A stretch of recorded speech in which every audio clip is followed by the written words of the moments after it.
नमस्कार दोस्तों, मैं आपका अपने चैनल एचवीएस स्टडीज़ में स्वागत करता हूं। इस वीडियो में आपके लिए 26 और 25 अक्टूबर का करंट अफेयर लेकर आ गया हूं। अगर आप इस चैनल पर पहली बार आए हो तो आपसे अनुरोध है, चैनल को सब्सक्राइब कर लीजिएगा। वीडियो अच्छी लगे तो वीडियो लाइक करके ज़रूर जाइएगा। लास्ट में आपके लिए क्विज़ रखा है, उस क्विज़ को ज़रूर अटैम्प्ट कीजिएगा। इस करंट अफेयर की वीडियो में स्टैटिक जीके रिलेटेड और साथ साथ रिलेटेड करंट अफेयर भी रिवाइज करते हुए आगे हम बढ़ेंगे।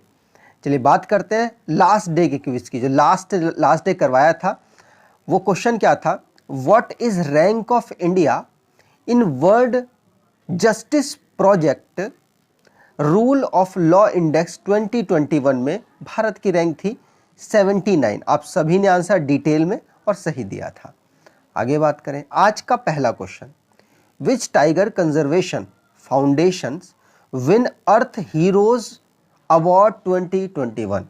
तो अर्थ हीरोज अवार्ड 2021 कौन सा टाइगर कंजर्वेशन जीता है? तो यहाँ पर भारत का एक टाइगर रिजर्व है जिसका नाम है पेरम्बिकुलम टाइगर कंजर्वेशन, तो इसने जीता है। और यह है कहाँ का? तो ये केरल राज्य में उपस्थित है। टाइगर के बेस्ट मैनेजमेंट के लिए इसको दिया गया है। मतलब टाइगर आपको पता होगा पूरी दुनिया में कम हो रहे हैं, तो भारत ने इसे कंजर्व करने के लिए बीड़ा उठाया था, जिसमें सबसे बढ़िया काम किया है पेरम्बिकुलम टाइगर कंजर्वेशन ने। इसीलिए उसको इससे अप्रिसिएशन के देने के लिए उनको अर्थ गार्जियन अवार्ड दिया गया है। ठीक है, उपस्थित कहाँ पर है? केरला में। तो केरल के और भी टाइगर कंजर्वेशन है, वो कौन कौन से हैं? जैसे पेरियार है और दूसरा पेरम्बिकुलम। पेरम्बिकुलम इस बार अर्थ गार्जियन अवार्ड को जीता है। ठीक है, और इसको देता कौन है? तो यूएन की एक सब्सिडरी है, वो इसको प्रोवाइड कराती है। आगे भी बात की जाए और नेट वेस्ट ग्रुप है, अगर आप ग्रुप जानना चाहें तो इसने प्रोवाइड कराया है। तो जो रिलेटेड करंट अफेयर है उसको रिवाइज कर लें अवार्ड वाले। पेरम्बिकुलम टाइगर कंजर्वेशन जिसको अर्थ हीरोज अवार्ड मिला है, इसको हमने पढ़ लिया। एलेक्सी नावाल्नी जिनको यूरोपियन यूनियन सखारोव प्राइज दिया गया है। कुंग फू नुन्स को UNESCO martial art education prize 2021 दिया गया है। इंडिया की एक टेक्नोलॉजी है तकाचार को इको ऑस्कर अवार्ड मिला है। इंडियन आर्मी जो कि गोल्ड मेडल जीत कर लाई है एक्सरसाइज ऑफ कैम्ब्रियन पेट्रोल 2021 में, जो कि यूके में ऑर्गेनाइज कराया गया था। माइक्रोसॉफ्ट की टीम को 2021 का सीके प्रहलाद अवार्ड दिया गया है। डॉक्टर रणदीप गुलेरिया जी को 22वां लाल बहादुर शास्त्री नेशनल अवार्ड दिया गया है। तेलुगु के फिल्म मेकर हैं बी गोपाल जिनको सत्यजीत रे अवार्ड दिया गया है।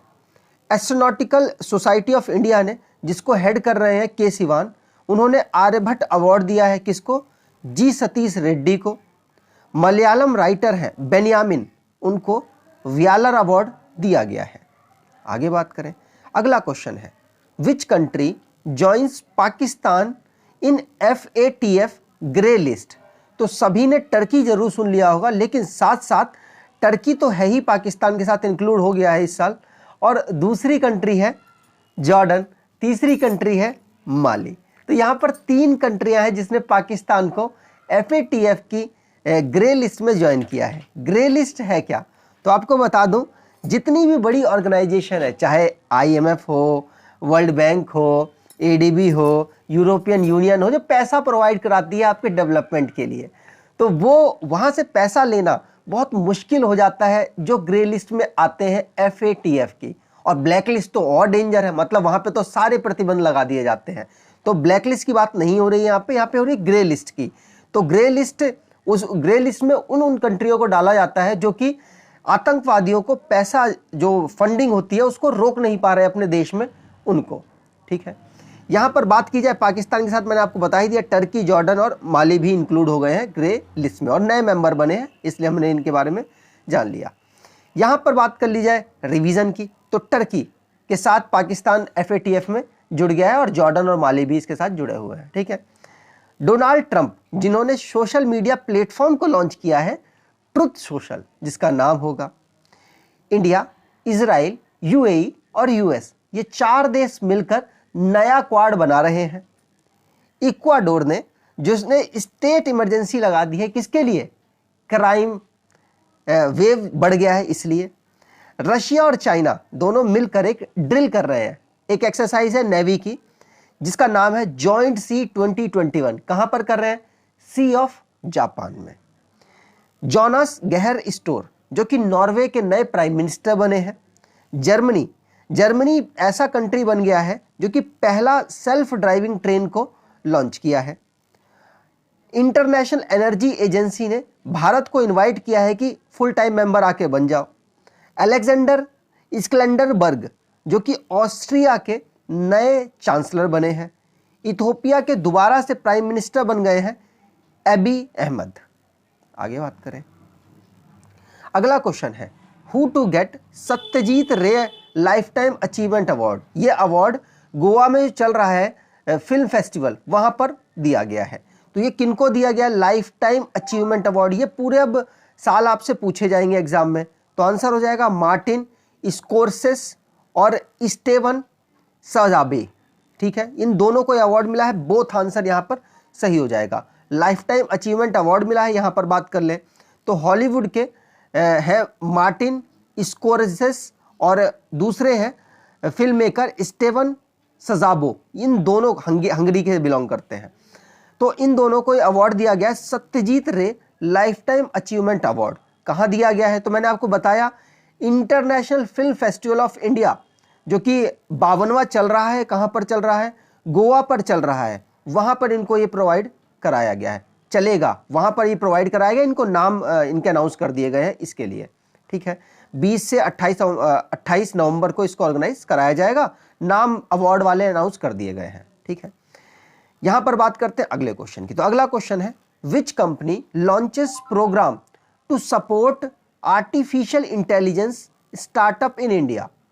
तो आंसर हो जाएगा यहां पर माइक्रोसॉफ्ट ने एक प्रोग्राम लॉन्च किया है जो कि सपोर्ट करेगा आर्टिफिशियल इंटेलिजेंस से रिलेटेड स्टार्टअप में इंडिया को। ठीक है, तो यहां पर बात की गई है, माइक्रोसॉफ्ट ने ये कहा है कि हम लोग सपोर्ट करेंगे आपके जो स्टार्टअप होंगे आर्टिफिशियल इंटेलिजेंस से रिलेटेड। ठीक है, मतलब टेक्नोलॉजी में जो भी दिक्कत होगी उसको सही करेंगे और सिखाएंगे, लर्निंग प्रोसेस को इंक्रीज कराएंगे। ये सारी चीज़ें माइक्रोसॉफ्ट यहाँ पर करने वाला है। इंडिया की जो नई कंपनी आएंगी स्टार्टअप, कौन सी? आर्टिफिशियल रिलेटेड जो कंपनी होगी उनकी बात हो रही है। तो यहाँ पर माइक्रोसॉफ्ट के सीईओ और चेयरमैन दोनों लोग हैं, दोनों हैं सत्य नडेला, भारत से बिलोंग करते हैं। इसका हेडक्वार्टर है रेडमंड वॉशिंगटन में और माइक्रोसॉफ्ट को बनाया गया था 1975 में। ठीक है, चलिए आगे बात करें अगला क्वेश्चन, लेकिन उससे पहले रिवीजन। तो माइक्रोसॉफ्ट ने लॉन्च कर दिया आर्टिफिशियल इंटेलिजेंस, जो भी स्टार्टअप होगा इंडिया में उसको सपोर्ट करेगा। चाइना ने पहली सोलर एक्सप्लोरेशन सैटेलाइट को लॉन्च किया है। नासा ने जो कि लूसी मिशन लॉन्च किया है जुपिटर के ट्रोजन एस्ट्रॉयड्स को ऑब्जर्व करने के लिए, मतलब स्टडी करने के लिए। रशियन टीम है जो कि अर्थ मतलब स्पेस पे मूवी शूट करके वापस अर्थ पे आ गई है। अमेजन ने global computer science education program को भारत में लॉन्च किया है। एप्पल के को फाउंडर हैं स्टीव वोजनाइक, उन्होंने प्राइवेटिया नाम की स्पेस स्टार्टअप कंपनी को लॉन्च किया है। लूनर क्रेटर का नाम रख दिया गया है किसके? मैथ्यू हेंसन के नाम पर। और इन्फोसिस ने इक्विनॉक्स नाम का डिजिटल कॉमर्स प्लेटफॉर्म को लॉन्च किया है। स्पेस एक्स ने ऑल टूरिस्ट क्रू मतलब एक क्रू भेजा है जो कि ऑर्बिट के चक्कर लगाएगा, पहला है उसका, इसलिए इंपॉर्टेंट है। आईआईटी बॉम्बे ने प्रोजेक्ट उड़ान को लॉन्च किया है जो कि लैंग्वेज ट्रांसलेटर है। अगले क्वेश्चन की बात करें, United nation day celebrated on. तो आंसर हो जाएगा 24 अक्टूबर। इसी तारीख को यूनाइटेड नेशन को 1945 में बनाया गया था, जिसकी वजह से इस दिन को यूनाइटेड नेशन अपने डे के रूप में सेलिब्रेट करता है। ठीक है, यहां पर बात करें तो हर साल 24 अक्टूबर को ये डे यूनाइटेड नेशन का डे सेलिब्रेट होता है। ये स्टार्टिंग से नहीं कर रहे हैं, मतलब बना दिया गया था 1945 में, लेकिन 1945 से नहीं कर रहे हैं, 1948 से इस डे को सेलिब्रेट किया जा रहा है। 2021 में इसकी 76th एनिवर्सरी थी जिसको सेलिब्रेट किया गया। यूनाइटेड नेशन की बात तो हम करते रहते हैं, लेकिन फिर कर लेते हैं। हेडक्वार्टर इसका न्यूयॉर्क यूएसए में है। एंटोनियो गुटेरस जो इनके सेक्रेटरी जनरल हैं, कौन से नंबर के हैं? तो 9वें नंबर के हैं। ये बात भी आपको ध्यान रखनी है। आगे बात करें, यहाँ पर डेज है तो डेज को रिवाइज कर लें। नीचे से स्टार्ट करूंगा। इंटरनेशनल सेफ डे और वर्ल्ड स्टैटिस्टिक डे, ये दोनों 20 तारीख को मनाए जाते हैं, 20 अक्टूबर को। नेशनल पुलिस कमेमोरेशन डे 21 अक्टूबर को। इंटरनेशनल स्टटरिंग डे, माफ कीजिएगा स्टटरिंग डे 22 अक्टूबर, मतलब हकलाना। और इंटरनेशनल स्नो लेपर्ड डे, मोल डे, ये दोनों 23 अक्टूबर को मनाए जाते हैं। यूनाइटेड नेशन डे और international day of diplomats, world development information day और वर्ल्ड पोलियो डे, ये 4 डे मनाए जाते हैं 24 अक्टूबर को। इसमें से 2 डे बहुत इंपॉर्टेंट है, एक तो यूनाइटेड नेशन डे और एक कौन सा? World polio day. ठीक है, आगे बात करें। अगला क्वेश्चन है, which state host 56th national cross country championship? Answer हो जाएगा नागालैंड। नागालैंड पहली बार ये होस्ट कर रहा है 56 नेशनल क्रॉस कंट्री चैंपियनशिप को। ठीक है, ये पहली बार हो रहा है तो इसलिए इंपॉर्टेंट है, और नागालैंड में पहली बार हो रहा है। तो 2022 की south Asian federation cross country championship को नागालैंड की जो कैपिटल है कोहिमा, वहां पर लॉन्च किया जा रहा है, मतलब वहां पर इनॉग्रेट किया जा रहा है, और ये 56 नंबर की है। ये बात भी आपको ध्यान रखनी है। ठीक है, चलिए आगे बात करें। यहां पर नागालैंड की बात हुई है तो नागालैंड को रिवाइज कर लेते हैं। नागालैंड का फॉर्मेशन हुआ था 1963 में, मतलब स्टेट इसको बना दिया गया था 1963 में। कैपिटल है इसकी कोहिमा, डिस्ट्रिक्ट है इसके 12, गवर्नर है, एक्स्ट्रा चार्ज मिला हुआ है जगदीश मुखी जो कि असम के गवर्नर हैं, अब इनको एक्स्ट्रा चार्ज नागालैंड का भी दे दिया गया है। चीफ मिनिस्टर है नेफ्यू रियो, लेजिस्लेचर यूनिकैमरल है जहां पर 60 सीट्स हैं, राज्यसभा और लोकसभा दोनों में एक एक सीट है। इंटंकी नेशनल पार्क यहाँ का एक नेशनल पार्क है। वाइल्ड लाइफ सेंचुरी की बात की जाए तो Fakim wildlife sanctuary, Puliebadze wildlife sanctuary और रंगा पहाड़ वाइल्ड लाइफ सेंचुरी यहाँ की वाइल्ड लाइफ सेंचुरीज हैं। आगे बात करें, who appointed as MD and group CEO of ICRA, मतलब ICRA, ये मूडीज की एक ब्रांच है, मान लीजिए सब्सिडरी है, और इकरा का नया MD और CEO किसको बनाया गया है? तो आंसर यहां पर हो जाएगा रामनाथ कृष्णन। जो इकरा की बात करें तो ये इसका जो लोकेशन है वो गुरुग्राम में लोकेटेड है, और यहाँ ये मूडीज जो कॉरपोरेशन है इसकी क्या है, एक साइड बेस्ड, मतलब मूडीज की ओन्ड है, खरीदी हुई एक कंपनी है जो कि गुड़गांव में लोकेटेड है। ठीक है, ये क्या करती है? मूडीज क्या करती है? मूडीज रेटिंग देती है, तो इकरा भी एक तरीके की रेटिंग देने वाली एजेंसी है। ठीक है, रामनाथ कृष्णन इसके बन गए हैं कौन? MD और CEO। ठीक है, आगे बात करें। अगला क्वेश्चन है, which organisation successfully flight tested expendable aerial target Abhyas? तो अभी अभ्यास नाम का flight tested expendable aerial target को सक्सेसफुली टेस्ट किया गया है। किसने किया है? आंसर हो जाएगा DRDO ने। DRDO ने किया है। अब अच्छा, DRDO का जो काम होता है कौन करता है, मतलब काम में निगरानी कौन करता है? तो आंसर हो जाएगा मिनिस्ट्री ऑफ डिफेंस इनके साथ कोलैबोरेट करके काम करने की कोशिश करती है, मतलब निगरानी करती है कि भैया DRDO कोई प्रॉब्लम हो तो हम सॉल्व कर देंगे, ये सब चीज़ें। तो DRDO मतलब defence research and development organisation, इसने एक अभ्यास नाम का फ्लाइट टेस्ट किया है जो कि क्या है, high speed expendable aerial target heat नाम से इसको रखा गया है, और ये उड़ीसा के चांदीपुर पर इसको टेस्ट किया गया है। ठीक है, और एरोनॉटिकल स्पेस एजेंसी ने इसमें थोड़ी सी मदद की थी बनाने में, मतलब डेवलप करने में। DRDO ने तो बनाया, लेकिन साथ साथ मदद किसकी लिए? एरोनॉटिक स्पेस एजेंसी की। ठीक है, यहां पर बात की जाए DRDO की, तो DRDO को फॉर्म किया गया था 1958 में, और इसका हेडक्वार्टर है नई दिल्ली में। मोटो है इसका बलस्य मूलम विज्ञानम, या फिर अगर इंग्लिश में देखा जाए तो strength origin in space. Ministry of defence इनके काम पर निगरानी रखती है। एजेंसी जो एजेंसी के हेड है वो है डॉक्टर G सतीश रेड्डी, और इन्हीं को आर्यभट्ट अवार्ड अभी मिला है। आगे बात करें, which country test first home grown space rocket Nuri. तो नूरी है एक रॉकेट जिसको टेस्ट किया है किस कंट्री ने?